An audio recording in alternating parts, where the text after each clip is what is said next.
Hello everyone, welcome to Jet to Mastery. இந்த வீடியோவில் நம்ம greatest of 3 numbers அப்படிங்கிற ப்ராப்ளம் பற்றி தான் பார்க்க போகிறோம்.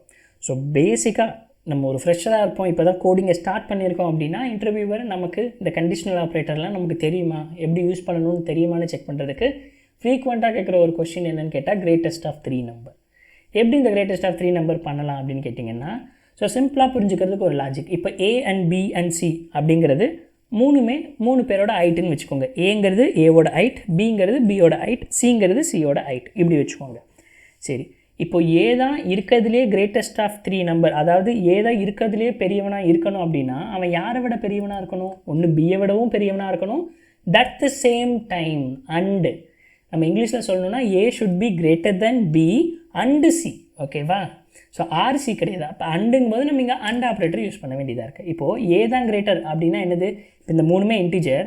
நான் என்ன செக் பண்ணுறேன்? ஏ கிரேட்டர் தென் பியாக இருக்கணும். ஓகேவா? So A greater than or equal to ரெண்டு, ஏன்னா ஈக்குவலாக இருந்தாலும் ஒன்றும் பிரச்சனை இல்லை வைங்க. A greater than or equal to பியாக இருக்கணும். And A greater than or equal to சியாக இருக்கணும். இந்த கண்டிஷன் ட்ரூனா யார் பெருசு? ஏ தான் பெருசு. So return A. அப்படி இல்லை, பி பெருசாக இருக்கிறதுக்கான பாசிபிலிட்டிஸ்னு என்ன? B greater than or equal to ஏவாக இருக்கணும். That the same time and B greater than or equal to சியாக இருக்கணும். ஓகே, அப்படி இருந்தால் யார் பெருசு? ரிட்டன் பி தான் கிரேட்டர். இந்த ரெண்டும் இல்லைன்னா யார் பெருசு? Else return C. நான் தாண்ட பெருசுன்னு சொல்லிடலாம். ஓகே, ரன் பண்ணி பார்க்கலாம். கம்பைலேஷன் கம்ப்ளீட்டடா? Okay, completed. சப்மிட் பண்ணி பார்க்கலாம். All test cases passa?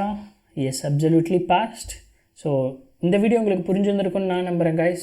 I hope you have understood. I will catch up you in the next interesting problem guys. Until then, bye bye, take care.